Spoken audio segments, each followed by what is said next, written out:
আজ তো মহালয়া, পুজোর আর কয়েকটা দিনই তো হাতে গোনে বাকি। তোমাদেরও নিশ্চয়ই প্ল্যান হয়েছে পুজোয় ঘুরতে যাওয়ার। পুজোয় অত ঠাকুর দেখতে গেলে পেটে তো একটু কিছু দিতেই হয়।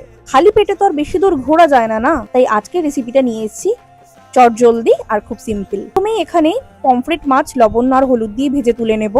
এবার ধনেপাতা, রসুন, আদা, লঙ্কা আর নুন দিয়ে একটা পেস্ট তৈরি করে নেব। কড়াইতে সর্ষের তেল গরম করে কালো জিরে ফোড়ন দিয়ে নিয়েছি। দিয়ে দেবো পেঁয়াজ বাটা। পেঁয়াজটাকে ভালো করে ভেজে দিয়ে দেবো এখানে বেটে রাখা মশলা। মশলাটা একটু ভাজা হয়ে গেলে দিয়ে দেবো ধনের গুঁড়ো, জিরের গুঁড়ো, দিয়ে দেবো অল্প করে লবণ। মশলা থেকে তেল ছেড়ে আসলে দিয়ে দেবো স্বাদ মতন চিনি।